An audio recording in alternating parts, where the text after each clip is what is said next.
et particulièrement la grande chaîne Global TV Kinshasa, l'une des meilleures chaînes qui diffuse des émissions dignes de leur nom. Comme vous savez, au sein de cette émission Topsy New Look, nous avons l'habitude d'approcher des politiques, des économistes, des historiens, des gens qui ont la connaissance par rapport à la vie politique, tant social et économique de la République démocratique du Congo. Peut-être vous allez vous poser certaines questions, vous allez vous dire, mais pourquoi souvent ce sont les mêmes personnes que nous recevons sur notre plateau? C'est pas notre faute, d'autres on les invite, tels que nous avons essayé d'inviter le représentant du MLC, de certains d'autres partis, mais qui n'ont pas répondu favorablement à nos invitations. Mais ce matin, nous avons l'opportunité de recevoir M. Richard Ilunga. C'est une personnalité que vous connaissez assez bien. C'est lui le représentant du PPRD Benelux et c'est avec lui que nous allons essayer de soulever certains points qui sont très importants. Monsieur Richard Ilunga, bonjour. Bonjour Madame Rodacienne et bonjour à tous les téléspectateurs de Global TV.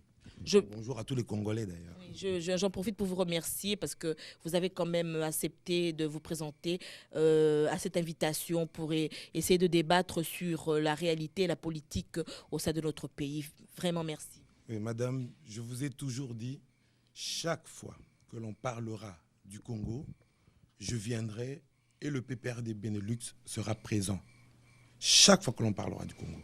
Bon, Monsieur Richard, vous êtes représentant Benelux du PPRD, l'un des grands partis en République démocratique du Congo, en termes de nombre de personnalités et de puissance, disons, si on peut se permettre de le dire, parce que vous êtes aussi au gouvernement, le PPRD se retrouve au gouvernement.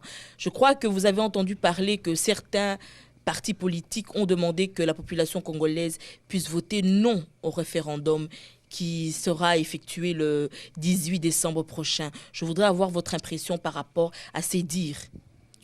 Madame, d'abord, j'aimerais directement commencer par demander à la population congolaise de ne pas, une fois de plus, se laisser piéger. De prime abord, je demande de tout cœur à cette population de dire oui au projet de constitution de la Troisième République. Par rapport à tous ceux qui ont demandé pour que la population dise non, il y a moyen de les cibler. Ils ont un dénominateur commun. Ce sont des gens qui ne veulent pas que le Congo avance, contrairement à leur dire. Parce qu'ils se recrutent essentiellement et exclusivement dans la masse qui a demandé au peuple le 30 juin, d'aller dans la rue et de tout casser. C'est ça leur dénominateur commun. Qu'est-ce qu'ils veulent? Quand on était le 30 juin 2005, souvenez-vous, qu'est-ce qu'ils ont dit? Il faut que tout s'arrête. Pendant 2 ans, ils n'ont rien fait. On n'ira pas aux élections. Qu'est-ce qu'ils feront après une année? Voilà que la classe politique, ayant compris ce message, a essayé de tout accélérer. Nous sommes en face maintenant de grandes échéances, notamment l'approbation du projet de constitution de la Troisième République. Et ils demandent au peuple de dire non. Mais il faut comprendre la signification de leur non. Que veut dire non? Le non pour eux veut dire que tout sera bloqué et que l'on devrait une fois de plus, aller réunir la classe politique quelque part pour sortir une fois de plus les gouvernements que j'appellerai toujours les gouvernements de Simandako, les gouvernements de Magouille. Parce que c'est des gouvernements qui ne détiennent pas leur pouvoir du peuple. C'est ça ce qu'ils veulent. C'est ça la signification de leur nom. Mais moi qui suis viscéralement lié au pouvoir du peuple. Je veux que le peuple décide. Vous savez, j'ai toujours dit aux gens, la dernière personne, ou la personne la plus jeune à avoir effectué, donc à avoir été électeur, avait 18 ans, grosso modo, en 1960. Donc cette personne-là est née en 1942. Aujourd'hui, si je sais encore faire les calculs, cette personne-là a 63 ans. Et la personne qui n'a pas voté, donc qui avait 17 ans en 1960, a aujourd'hui 62 ans. Donc pendant 62 ans, cette personne-là n'a pas été élire ses propres dirigeants. Et au Congo, 62 ans, on est grand-père. Donc c'est quelqu'un qui a eu des enfants, ses enfants ont eu des enfants. Certainement que les enfants ont 18 ans, ils n'ont jamais été élire. Et ils veulent, une fois de plus, embrouiller la population pour empêcher les élections. C'est ça leur but. Et c'est ça les objectifs cachés de ce nom qu'ils veulent demander. Mais Monsieur Richard, vous êtes censé savoir que notre pays est un État démocratique, donc le peuple est souverain. Et si réellement le peuple décidait à voter un non-référendum, est-ce que ce serait assez mal? Vous savez, je ne suis pas contre. Oui. On donne la possibilité à la population de dire oui ou non. Oui. Ils ont le droit de dire oui et ils ont le droit de dire non, suivant leur convenance. Mais là où le bas blesse, c'est ça ce que il faudrait motiver pourquoi on veut que la population dise non. Parce que moi, je vais motiver le oui. J'ai entendu, j'ai lu un homme politique parmi ceux qui vous demandent de dire non. Il a fait un résumé des raisons pour lesquelles ils veulent dire non. Elles n'étaient pas fondées, ces raisons? Pas du tout.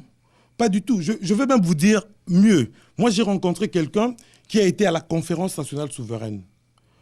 Et cette personne était fière de me dire que ce qu'on a fait dans ce projet de constitution est à 90% copié de ce qu'on avait fait à la conférence nationale souveraine. Ce sont des tricheurs, ils n'ont fait que copier le travail qu'on avait fait. Mais j'ai dit, monsieur, coup de chapeau. Mais donc ça veut dire que ils ont repris en gros ce qui a été déjà dit. Et les mêmes personnes disent que ce ne sont pas les Congolais qui ont fait ça, ce sont oui, mais tout à fait, c'est tout juste ce que je voulais vous dire. Oui. C'est-à-dire que les gens qui sont pour le non au sein du référendum disent que la Constitution, que vous voulez que la population puisse voter oui, a été copiée chez les Occidentaux. Donc, elle n'est pas venue des Congolais de pure souche. Madame, oui. Quand on parle de la Constitution et donc du projet de Constitution de la Troisième République, j'aimerais que l'on parle en tant que Congolais. Je suis avant tout Congolais, avant d'être président du PPRD Benelux. Quand on m'a dit que le projet était prêt, le projet de Constitution, j'ai sorti le projet de Constitution. J'ai dit, je mets de côté d'abord le fait que je suis président du PPRD Benelux, je vais le lire en tant que Congolais. Mais mieux, j'ai dit, je ne vais pas me limiter à le lire comme ça. J'ai été dans les bibliothèques pour essayer de sortir toutes les constitutions qui existent des grands pays démocratiques. Qu'est-ce que vous avez trouvé? C'est un exemple. J'ai un livre ici, je ne sais pas si vous voulez le montrer, c'est écrit la Constitution de l'Europe. La Constitution de l'Europe de 12. Donc, oui. Il y a déjà les 12 pays qui constituaient l'Europe au départ. Oui. Il y a la Constitution. Il y a d'autres livres que je peux vous montrer. Dans ces livres-là, j'ai voulu comparer. D'abord, qu'est-ce qu'il y a de commun dans toutes ces constitutions? Et qu'est-ce qui fait la spécificité de chaque constitution? Qu'est-ce que vous avez trouvé? De prime abord, toutes les constitutions mettent en évidence le droit de l'homme. Il en est de même de la constitution congolaise, du projet de constitution. Ils mettent cela en évidence. Ils mettent en évidence le fait que le pouvoir doit appartenir au peuple. C'est au peuple d'aller donner le pouvoir. Ils mettent ça en évidence. Et chaque pays, suivant sa spécificité, met en évidence d'autres choses. Et cela, je l'ai remarqué au niveau de notre Constitution aussi. Il y a même pratiquement ce que je peux appeler des grandes premières. Vous savez que au Congo, la femme a joué un rôle primordial pendant toute cette période de crise, de grave crise que l'on a connue. Tout le pays, j'aime toujours le dire, tout le pays a été allaité par la femme congolaise. Et la femme congolaise est valorisée dans ce projet de constitution. Où on parle de parité. Je n'ai vu ça d'ailleurs nulle part. Il y a beaucoup d'éléments qui mettent en évidence cela. Vous savez, il ne faut pas dire non pour le plaisir de dire non. Mais je voulais ajouter une chose, parce que vous pouvez croire que je suis en train de vous dire que le projet de constitution est parfait. Je vous dirais qu'il n'est pas parfait. Mais il n'est pas parfait parce qu'il est fait par des hommes. Et il n'est pas parfait comme toutes les constitutions du monde.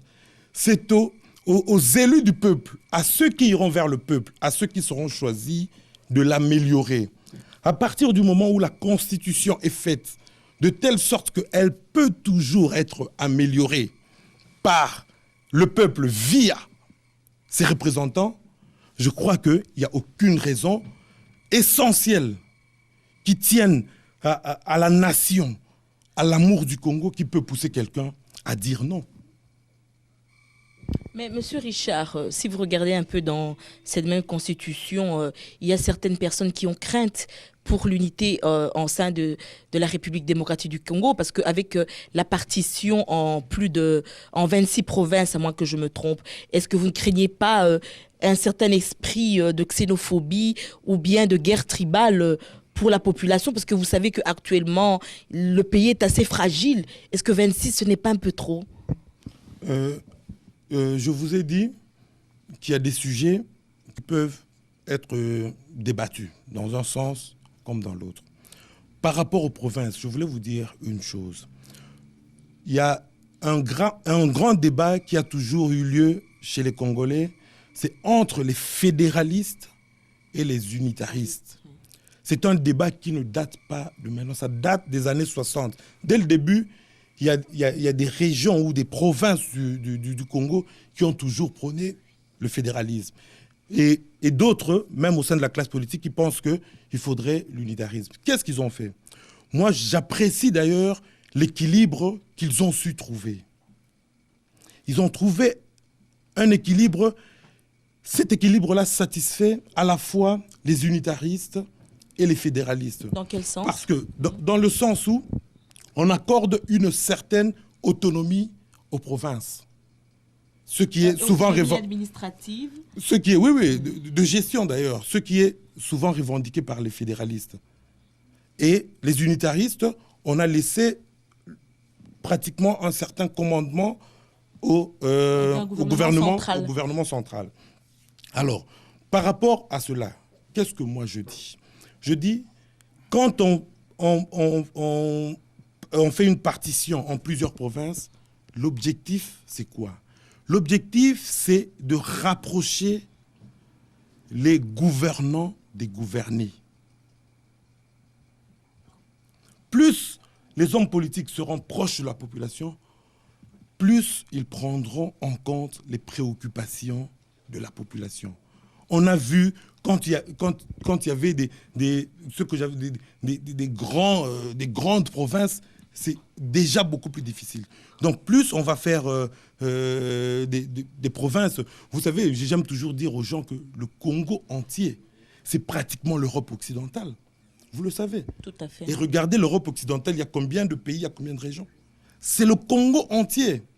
Donc il ne faut pas croire que le fait de faire ça, moi je crois même que ça va renforcer à la fois la solidarité, la clairvoyance et même la vigilance du peuple. Parce que les hommes politiques seront très très proches du peuple par cette partition-là. Mais je ne dis pas que c'est nécessairement parfait. Vous savez, dans les articles qu'il y a dans la Constitution, on peut toujours trouver des pour et des contre. On peut toujours tout justifier. Ceux qui aiment le fédéralisme vous donneront les raisons pour lesquelles le fédéralisme, c'est bien. Ceux qui n'aiment pas le fédéralisme vous donneront. Mais moi, j'ai beaucoup apprécié le génie, cette sorte d'équilibre que l'on a su trouver. Sur les 60 millions de Congolais, vous ne trouverez pas un Congolais qui vous dira que sur tous les articles qu'il y a dans la Constitution, je suis d'accord avec tout. L'essentiel, c'est quoi? L'essentiel, c'est que l'on retrouve beaucoup de choses que l'on apprécie, beaucoup d'articles que l'on apprécie. Il n'y a aucune... On peut dire non à ce projet de constitution. Si on fait un autre projet de constitution, il y aura des gens qui demanderont à ce qu'on dise non. Parce qu'ils ne seront pas satisfaits. Le plus important, ce n'est pas cela. Le plus important, c'est qu'on laisse les portes ouvertes au changement. C'est le peuple qui décidera. Vous savez, quand l'homme politique ira se présenter devant le peuple, qu'est-ce qu'il dira? Il dira que moi, si vous me choisissez comme député, au Parlement, je vais initier ceci et cela. Et c'est par rapport à cela. S'il se trouve que dans l'Assemblée qui sortira des élections, il y a une majorité pour changer tel article ou tel autre article, ça sera fait. Donc pour vous, la Constitution n'a réellement pas assez de problèmes, donc que la population vote le oui? Non, je dis sans hésiter que la population dise oui. Un oui sans hésitation. Un oui convaincu.